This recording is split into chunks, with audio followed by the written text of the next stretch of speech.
abençoar por receber o convite para estudar. Porque quando os Espíritos disseram amai-vos e instruí-vos, tem um peso tão grande na balança da nossa vida que amar estaremos movendo os nossos sentimentos. Como o próprio Cristo diz, a virtude mãe, o amor. E do outro lado, a instrução.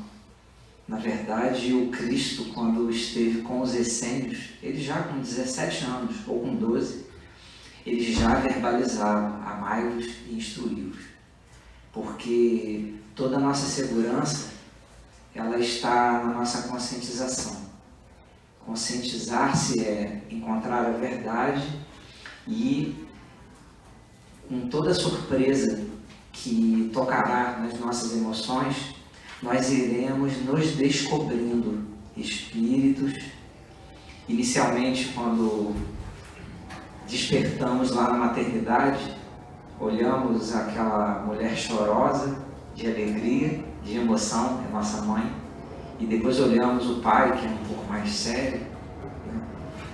E nós nos descobrimos ali seres humanos, criaturas. Com o passar dos anos, vamos nos conscientizando de que somos homens, mas dentro dos sentidos do corpo físico, começamos a descobrir sentimentos, emoções e nos descobrimos espíritos. A doutrina dos espíritos, que é a terceira revelação, vem nos mostrar como que nós somos constituídos de um espírito perpétuo. Jamais teremos fim. E então eu fico muito feliz por aqui estar. A oportunidade de estudo é singular, é maravilhosa, principalmente nessa fase em que nós estamos passando e que é temporária, que é do isolamento social. É para quê? Eu perguntei ao meu mentor, o Vicente, Frei Vicente de Salvador, por quê? Para que nós nos olhemos, para que nós nos enxerguemos, não corpo físico apenas, mas espírito, imortal, que diante de qualquer revés, diante de qualquer pedra no caminho ou espinho, nós estejamos espírito. Que a nossa postura mental, emocional, a mental já é emocional, e que a nossa postura dos sentimentos seja de segurança. E o estudo, ele faz isso. Ele é a âncora do navio, daquela embarcação que é imensa, que tem milhares, centenas de toneladas, e ela consegue ficar ali estável pela âncora. O estudo é a âncora da nossa embarcação. Tá? E nenhuma embarcação deixa de ter âncora. Então nós temos que usar a âncora. Em alguns momentos a gente esquece que a gente tem âncora. E aí vem a ansiedade, vem as dificuldades que eu não preciso nem verbalizar.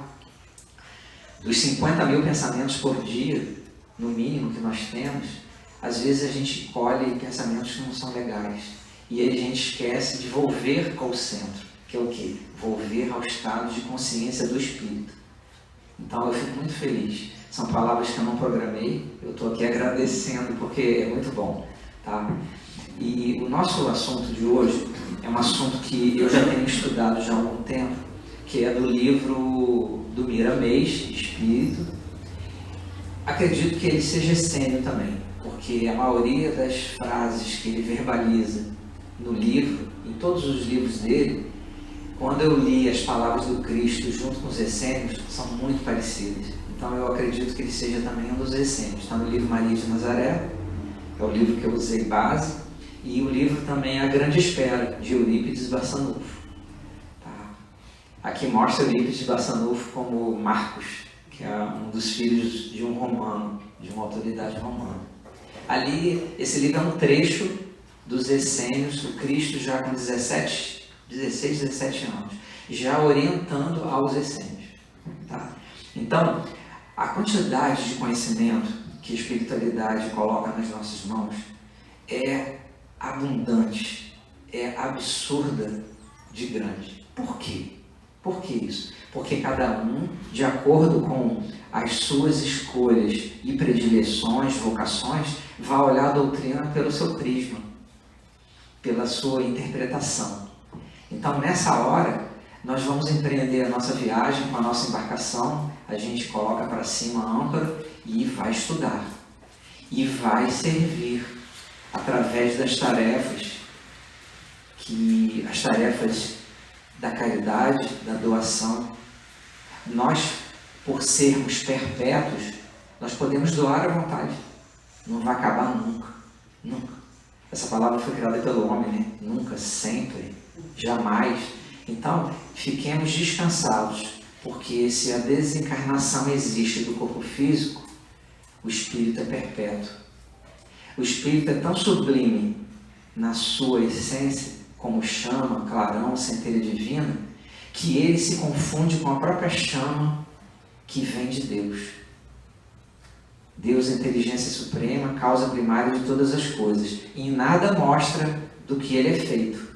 Os espíritos foram sublimes nessa hora. Deixou uma dúvida imensa na cabeça do homem para o homem procurar Deus. E quando o homem procura Deus, ele encontra em si, porque a essência de Deus está no espírito. Se alguém aqui nesse momento seja espírito, né, que está em erraticidade, né, esperando uma próxima reencarnação, se nesse momento alguém conseguir tocar no espírito, me diga, porque não tem, Deus não permite, por enquanto, que nós toquemos em nós como espírito, só pelos sentimentos, pelas emoções controladas. É muito sublime a porção de Deus, né, que Deus colocou, que Ele nos doou perpetuamente. É tão bela que nós temos em nós a metade da eternidade. Se Deus é eterno, Ele não teve início, não terá fim, Ele nos deu de um ponto inicial para não ter fim, nunca mais. Olha a sublimidade de Deus em nós. E nós estudamos por Kardec que são 3 corpos, né?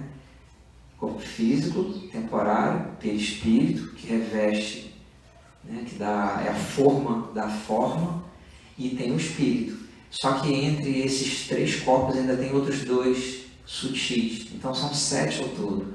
E o primeiro lá essencial é o espírito. Então nós não sabemos a constituição nossa como espírito. Como que a gente sabe a constituição? Quando nós amamos. Nessa hora nós imitamos Deus. Na verdade, Miramês coloca nos livros que o amor foi criado por Deus para a nossa dimensão, que é a dimensão espiritual, porque Deus criou tudo. Deus criou o próprio amor. Através da força dele, eu recebi uma psicografia do Miramês que ele dá o nome, ele designa o nome de Natum, que dá origem ao amor. E o Natum está na dimensão de Deus. É perfeito isso. Então o Espiritismo ele nos facilita isso tudo. Bem, o tema nosso é Jesus Cristo entre os essênios. Tá? Jesus de Nazaré entre os essênios. Começamos aqui, colocamos um script, dá para lembrar bem do René, da didática dele, né? Eu aprendi isso com ele.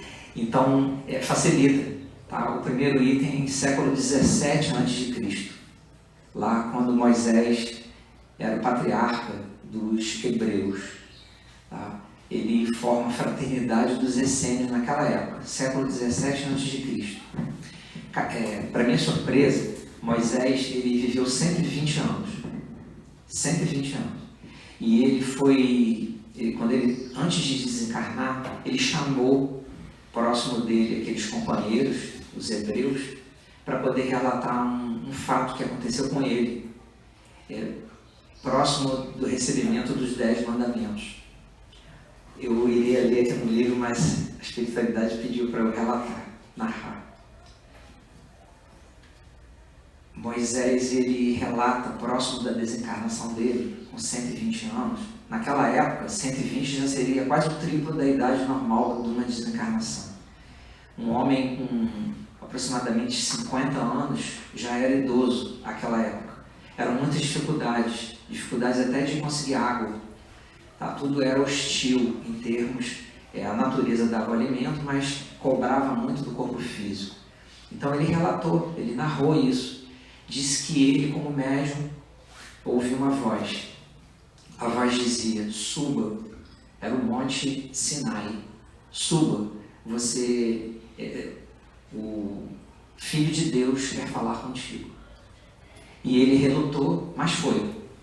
O Monte Sinai demora 3 horas para subir. É como se fosse 3 vezes a altura da Serra de Friburgo.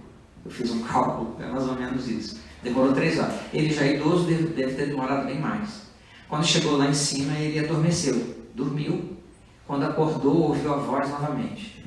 Você será levado para ver o Filho de Deus, o Messias. E ele achou que ele iria de corpo físico. Aí a voz disse, deita, durma outra vez. E ele falou, agora que eu vou morrer.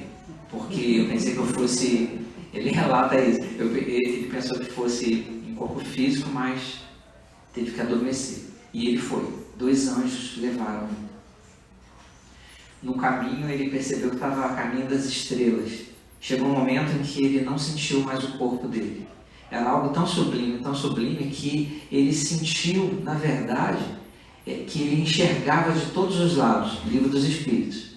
A lição lá. Ele via de todos os lados, ele enxergava de todos os lados, 360 graus. Tá? E ele chegou ao ponto de parar nesse local e os anjos disseram, está à sua frente o Messias, o Filho de Deus. Nessa hora ele enxerga um sol. Era um sol tão intenso que ele cai de joelhos e começa a chorar. Chora muito, compulsivamente. E o Cristo, usando a mesma didática que ele usou quando aqui estivera encarnado com Pedro, ele fez pergunta para o Pedro 3 vezes naquela época. Pedro, tu me amas? 3 vezes. Para que Pedro pudesse se corrigir dos 3 equívocos dele. E ele usa a mesma técnica 17 séculos antes com Moisés. Moisés, onde estão as ovelhas do meu aprisco?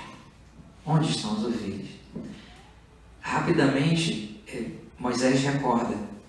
Estão lá no aprisco, Senhor. Só que eles sofrem muitas dificuldades. Eles têm muitas dificuldades. E eu peço a tua bondade que veja por eles. Eles nessa época construíram até o bezerro de ouro. Chegaram a construir, porque ele demorou um pouco nesse fenômeno mediúnico. E é algo interessante que ele faz essa pergunta 3 vezes para Moisés.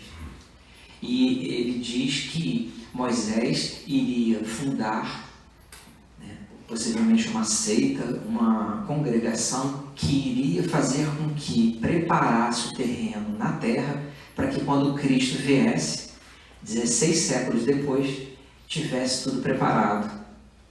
E Moisés tece outros comentários com ele, que ele diz que não poderia falar, até hoje ninguém sabe desse encontro com o Cristo. E a gente repara que o Cristo, ele programou todo o Velho Testamento, o próprio Cristo. Falamos de Jesus de Nazaré, da individualidade dele quando aqui encarnou. Mas ele preparou, todos os profetas foram preparados pelo Cristo, todos. Dos 5 profetas principais, Isaías foi aquele que mais deixou transparecer o que iria acontecer com a vida do Cristo, quando ele aqui estivesse. E a primeira vez que Jesus, jovem, fala numa sinagoga, ele fala exatamente esse trecho de Isaías, que viria o Messias para trazer a paz para o povo hebreu. O povo hebreu ficou 40 anos no deserto, até chegar à Terra Santa. Nós calculamos, deu uma média de 1.600.000 pessoas que vieram do Egito, fora os animais e outros utensílios que eles usavam. Eles ficaram na escravidão 430 anos no Egito. Então há uma base maravilhosa de amadurecimento com Moisés para que ele tivesse a iniciativa de criar. Ele criou nessa época, quando ele retornou, e nós conhecemos na história que os homens estavam adorando o bezerro de ouro, e depois, com os 10 mandamentos, passaram a seguir os 10 mandamentos. Então os 10 mandamentos, na verdade, vêm do próprio Cristo, nesse encontro com Moisés. Depois materializou-se nas tábuas da lei, que eram pedras, e ele trouxe. Então provém do Cristo, de Jesus, desculpe falar de Jesus de Nazaré, mas é do Cristo. Tá? Ele cria, nessa época, a fraternidade dos essênios, através de um médium poderoso, um médium maravilhoso, que convivia com Moisés. O nome dele era Essem. E aí ele, em homenagem a esse médium, colocou essênios. Percebam, do século 17 e 16 a.C. até chegar o Cristo nascer, essa sociedade que era uma seita, era uma dissidência dos hebreus, né? Que essa dissidência, na verdade, ela formou em vários montes, né? Na época da Palestina, em Israel, que já estava assim constituída, eles fundaram várias comunidades e essas comunidades interagiam. E a gente pergunta, por que Moisés criou a seita dos essênios? Para dar base e amparo moral, físico, de proteção à tarefa do Cristo. É lindo isso. Então, a gente pergunta assim, dentro dos hebreus, tinha dissidências? Tinha. Né? A gente conhece os fariseus, os essênios, saduceus, samaritanos, nazarenos e terapeutas. José ben Jacó, o pai do Cristo, companheiro de Maria, ele era terapeuta também, além de essênio. Então, por que essas dissidências aconteciam? Porque a rigidez das leis faz com que os homens se unam por afinidade, e essa afinidade de gostos, de pendores, de sentimentos. Então, essa seita, que era dos essênios, passou durante esses séculos por muitas transformações. E os essênios, eles tiveram a missão de vir dar amparo ao Cristo. Eles diziam que, se fosse necessário, quantas vezes forem necessários o Cristo descer à terra para poder fazer com que o Evangelho, a Boa Nova, viesse aos corações, eles desceriam. Então são missionários com Cristo. São os próprios irmãos do Cristo, né? São judeus, mas é uma dissidência. Então, eles se reuniam no Monte Carmelo. Eu relatei alguns aqui, eu anotei. Monte Carmelo, Nebo, Monte Moabe, Monte Tabor, Monte Jordão, todos próximos entre o Mar Morto e o Lago de Genezaré. Tá? O Jordão, né? O Rio Jordão ligando todos eles. Monte Gilboá, Monte Abarim, Monte Horebe, Monte Quarentena, tem a ver com a gente. Quando eu escrevi isso aqui, é incrível. Monte Hermon, no Líbano, e o Monte Ebá, na Samaria. Eram pontos secretos de reunião deles, muito secretos. Tudo que você imaginar de simplicidade e modéstia, eram os essênios. E eles se misturavam com o povo e ninguém sabia que eles eram essênios, eram apenas judeus. Tá. Quando eu digo apenas, não é só apenas, mas eu digo assim, o que passava era assim, eu estou enxergando judeus só. E todos eles com o mesmo ideal. O povo hebreu, a gente pode falar hebreu, israelita, né, ou judeu. Esses nomes, eu não tenho como deixar de lembrar tanto do René, né, dos estudos dele. Foram nomes criados com o passar do tempo.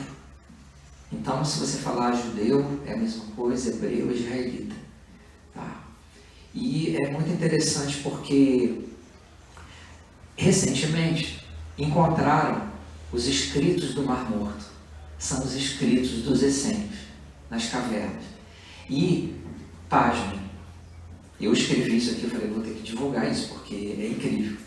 O próprio João Evangelista, escreveu o Evangelho Essênio da Paz. Existe esse livro, tem até na internet, que eles não divulgam muito.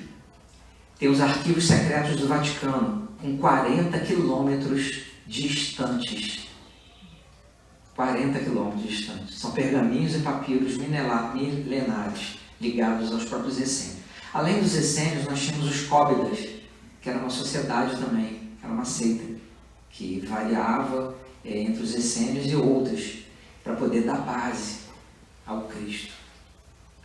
Nós já ouvimos falar dos pitagóricos, que eles eram vegetarianos e eram radicais, entre aspas, em relação à alimentação, vestimento e tudo. Os essênios eram mais ainda. Os essênios, eles não matavam um vegetal para comer, eles pegavam as folhas que caíam. Tamanho respeito pela natureza. Eu já estudei os pitagóricos, por causa da Grécia Antiga. Eu achava que eles eram radicais em termos de rigidez na seita, mas os essênios conseguiram barrá-los. Tá? E eles comiam o essencial. O próprio Cristo falava para eles, para que a alimentação não fosse algo que ficasse além do necessário. Então, é muito interessante essa postura deles. Em 1947, 2 pastores beduínos encontraram 813 manuscritos redigidos pelos essênios, entre 225 a.C. e o ano 68 d.C. O judeu Flávio Joséfo, que é de 37 a 100 d.C., ele era essênio também. O próprio Joséfo, ele passou 3 anos junto com um mestre, um sacerdote que era essênio. Tá? É muito interessante esses relatos. Nas cavernas de Qumran, existe um monastério essênio com 1.200 esqueletos, sepultados de essênio. A maioria masculinos, porque alguns permitiam casamento. Tinham os essênios do norte e do sul. Alguns permitiam, outros não. Tá? Então a gente vê que a maioria eram homens. Era uma seita altamente séria, porque falava o quê? Da vinda do Cristo. Cristo já 2, 3 mil anos antes dele, como indivíduo, persona, Jesus Cristo, ele já houvera programado tudo isso. É muito lindo, porque a programação para que hoje nós aqui estejamos usufruindo da doutrina dos Espíritos, que é a terceira revelação, é uma nova roupagem dos 10 mandamentos. E o Cristo, ele veio como Espírito para testemunhar. O Cristo, a sublimidade dele é tamanha que, por modéstia, os Espíritos, no livro dos Espíritos, dizem. O Emmanuel fala que ele é o governador espiritual da Terra. Nós acreditamos. O Cristo criou tudo que tem aqui na Terra, inclusive as moléculas e átomos do corpo que nós usamos temporariamente. Então a gente deve ao Cristo tudo isso. E eu acredito, pelo estudo que eu tenho da parte de astronomia, eu estudo pouco, mas eu adoro, porque é espaço. Eu fico imaginando, para mim ele é da galáxia. O Cristo, da nossa Via Láctea, é o Cristo, o responsável. Tem vários como ele, tem vários Cristos. Tem os avatares, por exemplo, Sai Baba, são avatares. Eles programam a reencarnação dele. João Evangelista, ele programa até o espermatozoide que vai dar origem ao corpo dele. Isso é tudo programado. E é uma ciência maravilhosa, porque é uma ciência do sentimento. É lindo isso. E nós ficamos ao mesmo tempo um pouco assustados, porque é inusitado. Todos esses conhecimentos são inusitados, nos pegam de surpresa, na emoção da surpresa, e ao mesmo tempo ficamos impactados. Ficamos ao mesmo tempo parados, apreciando a sublimidade e ao mesmo tempo querendo andar. O movimento. A emoção é ex movere, é mover para fora. O sentimento do amor também. Pode ser ex movere. Eu só posso dizer que eu estou usando o amor se eu movê-lo para fora. Então, a nossa evolução é mover para fora, é fazer movimento. A caridade é o quê? É o amor e a fé em movimento. É o quê? Eu vou me mover para auxiliar. Porque se no momento eu não estou precisando, outros estão precisando. Se existe na aritmética, não é nem matemática, é na aritmética da vida, alguém com menos e eu tenho para dar, eu vou doar. Isso é caridade. Se alguém não tem o conhecimento que eu tenho e vou dividir, eu vou mover para fora isso. Eu vou mover. E esse é o convite do Cristo, para que a gente mova para fora o que nós somos. Porque só assim, isso é uma das frases dos essênios, somente através do trabalho, está no livro dos Espíritos também, somente através do trabalho o espírito evolui. Ele espiritualiza a matéria. os espíritos chegam aqui perto, eu fico mexido, porque a evidência permite vê-los. E por que eles nos emocionam? Por que no momento de uma apresentação de um estudo eles chegam próximos? Eles estão movendo para fora o amor que eles têm. E aí eles me envolvem. E aí eu tenho que parar, porque é muita energia. E é bonito relatar isso. Não é um fenômeno mediúnico, mas é um fenômeno da alma. São almas que se juntam para o mesmo objetivo, o mesmo fim. E a gente fica muito mexido, porque a gente vê as dificuldades das pessoas que são imensamente maiores do que as nossas. E a gente fica em silêncio, como era também uma das leis dos essênios, o silêncio. Eram homens que quase não falavam, mas eles agiam. O mover para fora, sentimento, emoção, não faz barulho. Faz vibração nas moléculas que estão à nossa volta. Porque a partir do momento em que eu movo um pensamento, eu já estou movendo a massa que é sutil em volta da minha cabeça. E o nosso poder é tão grande, a gente diz assim, um foguete vai para a Lua. Vai. O nosso pensamento é mais forte que um foguete que vai para a Lua. Por incrível que pareça. E a gente move o magnetismo, o eletromagnetismo que está aqui em volta. Né? E nesse movimento a gente faz a vida acontecer, tá? Pela nossa vontade. Então, continuando, o Moisés criou lá na época, século XVI a.C., 17, e o Cristo mais tarde ele vem dirigir todos os profetas do Velho Testamento, todos eles. Isaías viveu no século VII a.C., 6, 7. Ele faleceu com 55 anos. E o Isaías foi perfeito nas profecias, porque ele falou até antes do nascimento do Cristo, falou durante a vida dele e todos os detalhes do que ia acontecer com a desencarnação dele e pós-desencarnação. Maravilhoso. Isso. Bem, Jesus criança. Nesse momento aqui agora, eu vou pedir permissão para poder relatar algo muito interessante. Jesus criança. Jesus tinha um corpo híbrido. Ele tinha no corpo dele 24 cromossomos apenas. Se eu tiver algum termo errado, por favor, me corrija, tá, Solange? Eu gosto de medicina, mas às vezes a gente fala algum termo que não está correto, aí se estiver errado, você, por favor, me corrija. Ele tinha só 24, 23 de Maria de Nazaré e um que foi de um espermatozoide que veio 9 anos-luz da Terra, de outro sistema solar, deu origem ao corpo dele. Por quê? Porque senão o corpo físico não aguentaria tamanha carga de sublimidade daquele espírito com a sublimidade do Cristo. Podemos dizer que 5 bilhões de anos, quando a Terra foi formada, o Cristo já era, na evolução dele. 5 bilhões de anos foi o tempo que foi da construção do planeta Terra.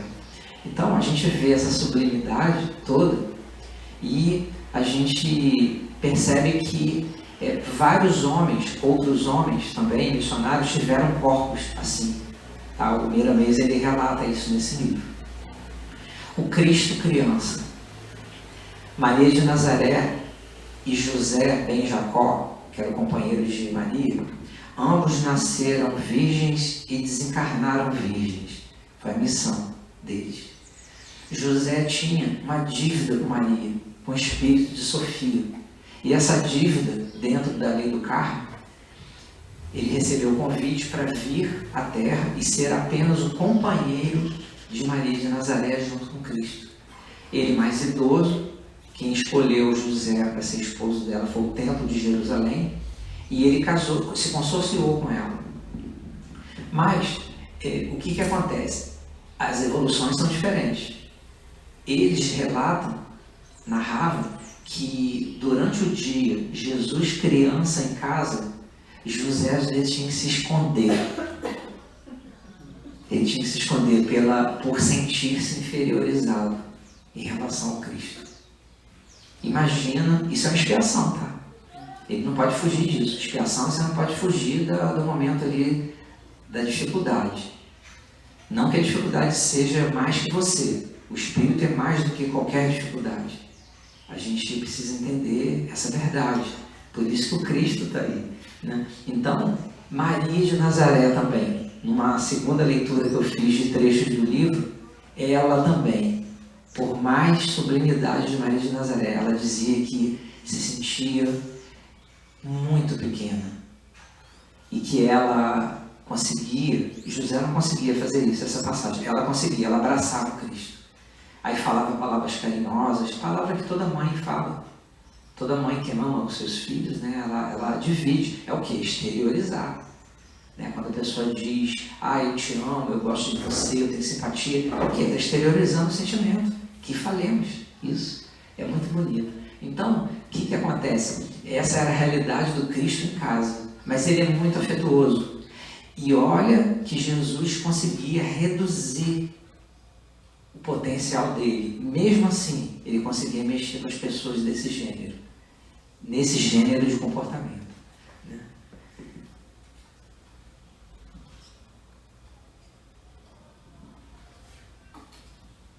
Então,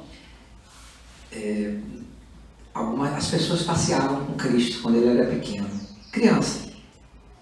E ele passeava com José, passeava com curtidor de couro, que geralmente o curtidor de couro, quase ninguém queria ficar perto, desde a época do Egito Antigo, porque exalava mau cheiro. O couro, quando você vê o cachorro, às vezes, quando fica sem tomar banho, ou um dia chuvoso, ele fica com um cheiro forte, é do couro, é natural, mas é um cheiro característico. Então, ninguém queria ficar perto dele. Os pais de Maria, Eli, né, e Ana, eles fundaram a visita fraterna através deles, porque eles sabiam que Maria encarnaria. Ela não tinha necessidade de reencarnação mais. Então, eles fundaram as visitas. E esse curtidor de couro ia junto. E Jesus adorava passear com ele. Aí ele falava assim, estando com José e o curtidor de couros. Jesus com os seus 7 aninhos, 6, 7. Quem foi que fez os frutos? Isso na hora do passeio. Aí o curtidor, foram as árvores. E o menino insistia. E as árvores foram feitas por quem? Jesus era um curioso, assim, quando criança. Pela psicologia já é natural a criança bombardear a gente de perguntas. É da vida, faz parte. Né? E ele não parava. E as árvores foram feitas por quem? Por Deus. E ele argumentava, quem é Deus? O curtidor desconsiderava e o que ele não sabia responder, ele procurava ficar em silêncio. Né? É muito interessante. Aí eles estavam passando perto do trigal. Aí ele perguntou, quem coloriu essa forma tão linda?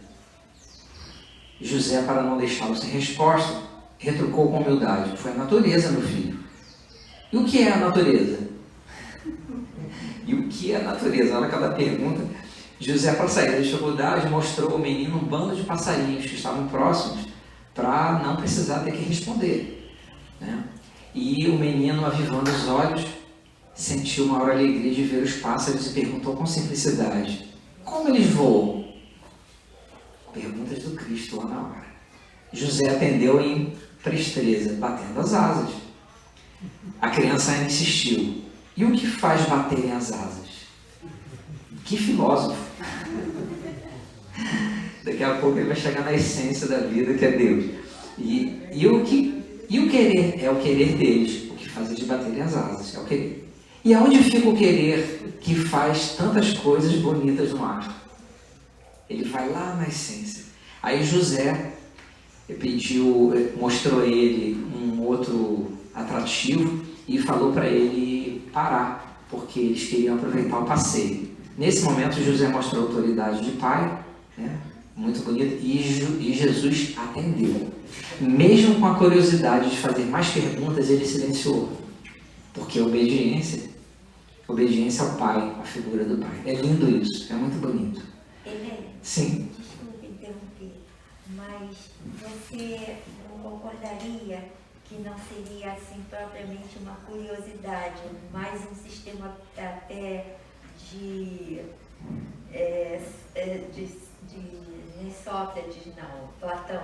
Platônico, de levar o pai e os circunstantes a buscarem essas próprias respostas que ele já tinha. Sim. Não é verdade? E com certeza, você foi perfeita, Solange, na colocação, porque quando um filósofo que já sabe a verdade, ele dizia, eu sou a verdade. Então ele já via as demandas necessárias, tanto ao curtidor de couro como ao próprio espírito José. Porque José, ele precisou reencarnar outras vezes. Ele reencarna. José ainda reencarna. É incrível. E essa demanda o Cristo já via. Se o Lisandro, que era um essênio, que está aqui nesse livro, ele era um sacerdote, né? Ele tinha 80 e poucos anos. Ele via o pensamento das pessoas, as necessidades, e ele dava a resposta antes da pessoa fazer pergunta.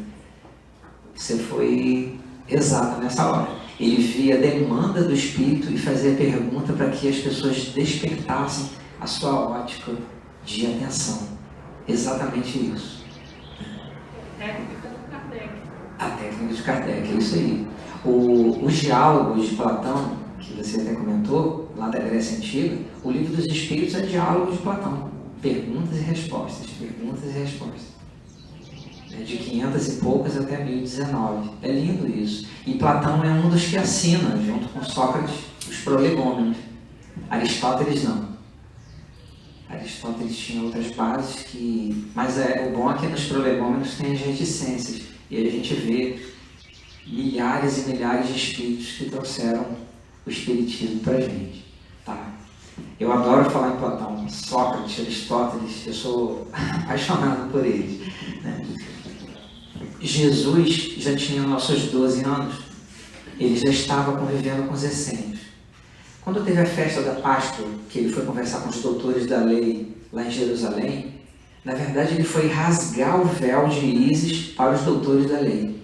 Ele fez isso com tanta genialidade, que os doutores da lei naquela época já diziam que ele era uma ameaça para todo aquele corpo de sacerdotes dentro do templo de Jerusalém.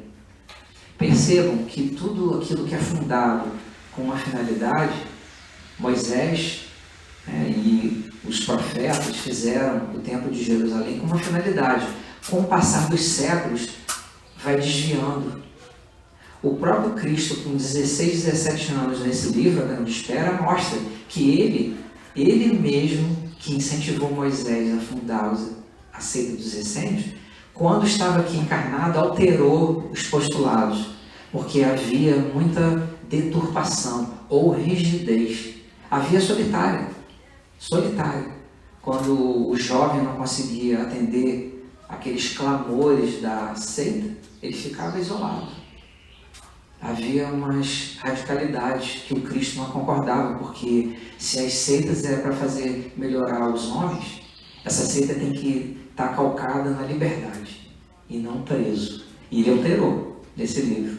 E ele até, como profeta, falou do término da seita, porque ele terminou a missão dele, terminou naquela época, e eles terminariam. Mas existe, até hoje, essa seita dos essênios, né? E eles procuram seguir da mesma forma. São os Mandeans. Aproximadamente tem 38 mil pessoas espalhadas na Europa, chamados Mandeans, que têm a seita dos essênios como base. Tá? Jesus estava convivendo com os essênios e ele tinha 12 anos, ele entra numa das casas dos essênios. Era tudo assim em silêncio, para ele se reunir com as pessoas. Aí nisso, quando eles perceberam, tinha um ranceniano que entrou sem ninguém ver, que estava todo coberto. Depois que Jesus faz a explanação, ele aceita ir para os essênios, morar com os essênios. Ele morou de 12 até 29 anos. Quando falamos morou, ele não ficou num local fixo. Nós vimos a quantidade de montes ali, ele viajava. E o Cristo, ele tinha no corpo dele, físico, uma particularidade que ele desaparecia em meio à multidão. Precisou. O espírito que é o governador espiritual da terra, ele tem que ter os seus poderes dentro das leis naturais. Ele se desmaterializava, ninguém via. Ele fazia isso. O primeiro encontro dele com os essênios, já como jovem, foi assim, numa viagem. Ele apareceu para os essênios do nada. E o Josafá, que era um dos essênios, olhou, achou estranho aquele jovem, e a voz dele era tão envolvente, tão sublime, que eles perceberam que era a grande estrela. Eles chamavam o Cristo de a grande estrela. A luz da estrela. É muito bonito. E isso faz reportar o caminho de Emaús. Né? O Cristo ele apareceu para aqueles dois cristãos no caminho de Emaús materializado. E eles nem perceberam. Então Cristo tinha esse hábito de, entre aspas, de desaparecer no momento correto e aparecer no momento oportuno. Então, nesse encontro, o Hanseniano ele se escondeu no meio do povo, dentro da casa de um dos essênios, e aí ele, num determinado momento, falou: filho de menino de Deus, por favor, me cure. Eu vivo isolado, eu queria muito ser curado e eu acredito que tu és o Filho de Deus. Aí, nossa, eles mostram a cena, é lindo. Aí o Cristo, ele se levanta com toda humildade e ele vai próximo do Hanseniano e cura ele automaticamente. Aí ele pede para que, nesse caso, esse Hanseniano vá mostrar para os doutores da lei que ali estava o Messias, o Filho de Deus. Em alguns momentos ele pede para não mostrar, em outros momentos ele pede para exteriorizar isso. Tá? Isso com 12 anos. Lembrando também que o Cristo, ele bebê, ele um dia, quando José e Maria foram levar Jesus bebê para que os doutores da lei pudessem conhecer, José de Arimateia estava lá, Nicodemos, já eram novos, José de Arimateia era essênio também. É ele que cedeu o local onde foi colocado o corpo, que era do Cristo. E o que acontece? Nesse momento em que eles foram lá, eles sabatinaram Maria, José quase não falava, e eles viram, conheceram o Cristo bebê, e na saída do templo de Jerusalém, Jesus bate como se fosse no peito de Maria, como se fosse para ela parar. Ela parou, ela sabia que ia acontecer alguma coisa. Nesse momento, um perfume maravilhoso, envolvente, envolveu a todas aquelas pessoas, e uma família de hansenianos que estava bem no canto. Eles viviam isolados, muito preconceito, muita rejeição, porque era uma cura, não tinha cura da doença. O que acontece? Ele consegue naquele momento, com o bebê, curar a toda a família. Inclusive um bebê que estava na mão dessa senhora, né, que tinha mais ou menos a idade dele, próxima dele. Então percebam, a ação de mover curas mostra o messianato, a missão do Cristo. Todos aqueles que vêm, geralmente à Terra, para poder mostrar aos homens e sensibilizar os homens, trabalham com cura. E o meu mentor, o Frei Vicente Salvador, ele fala que cura é o coração ungido e redimido no amor. C-U-R-A, coração ungido e redimido no amor. E a palavra Cristo é ungido. Muito bonito. Então, as curas que acontecem são naturais, dentro das leis naturais, e é a movimentação do amor. Porque quando, falamos agora há pouco pela aritmética, quando alguém está necessitando de energia e alguém pode doar energia, o ectoplasma ele vai agir. O ectoplasma é uma matéria que é espiritualizada, energia das células, não é isso? Lá das mitocôndrias. Então, a gente vê a beleza, a sublimidade de que o Cristo permite que nós possamos ajudar aqueles que vivem e convivem conosco através das curas. Nós executamos curas no falar, no olhar. O Cristo com o olhar, ele curava a irradiação do pensamento. Naquele momento em que com saliva e lodo curaram o cego, ali era o ectoplasma caindo no chão. O doutor Frutuoso que fala isso no livro dele, lá do Frei Luiz. O ectoplasma caiu, se juntou com a terra, fez a lama, ele fala, passou nos olhos do cego, lava e você está curado.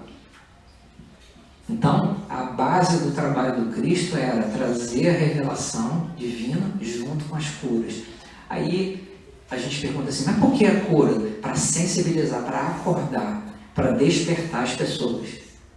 E no meio espírita as curas são inimagináveis, são curas silenciosas, de espíritos, como o Inácio diz aqui, né?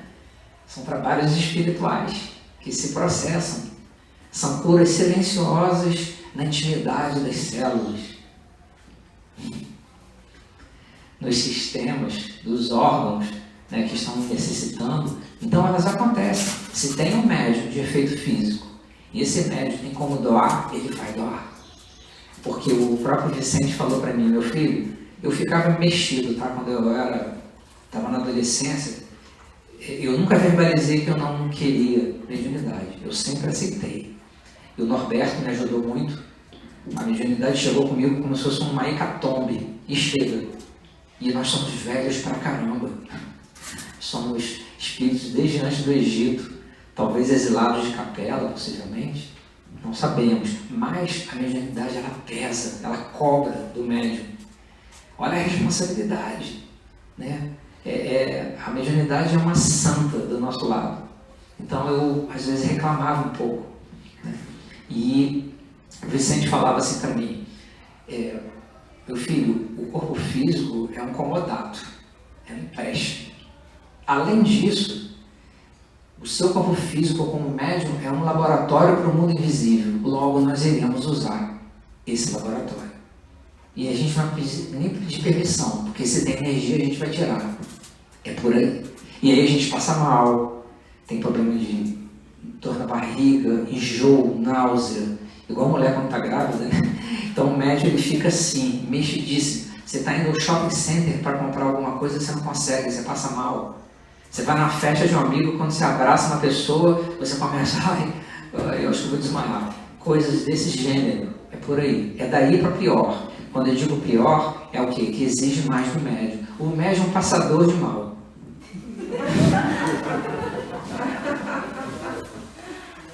Eu estou falando de mim, tá? Mas eu sei que coincidiu com vários médios aí. Então, o que incomoda é lição, é aprendizado. Se a mediunidade fosse deleite dos anjos, nossa, eu acho que a pessoa ia falar, eu vou optar de querer ou não. Não. A mediunidade está em cada célula. É o René que está falando aqui agora. A mediunidade está no corpo físico. Ela pertence a... São 10, não é isso? 10 trilhões de células no corpo físico. E a mediunidade está em cada uma delas em particular. Mediunidade. Ele é forjado junto. Forjado junto. Com a ajuda do perispírito, né, na concepção. Então, cada célula que se reproduz e cresce para formar o corpo físico já tem mediunidade. E a mediunidade genética passa dos pais, dos avós, bisavós. Todo mundo tem mediunidade. Isso aí não é recusa, tá? É sobre...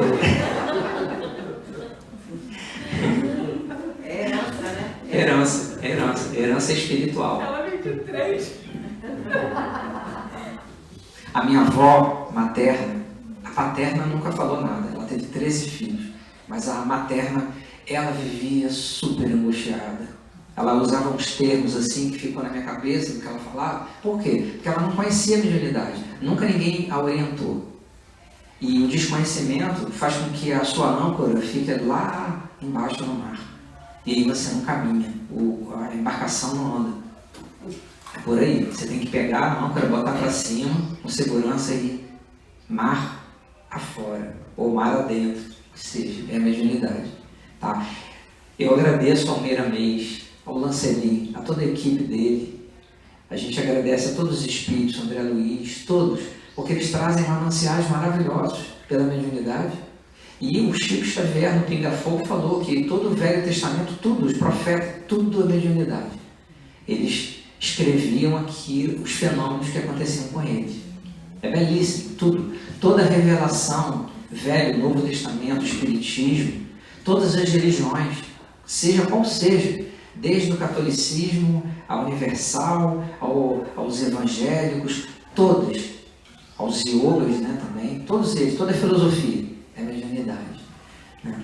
Então, a gente continuando aqui, Jesus adolescente, ele altera os postulados dos essênios.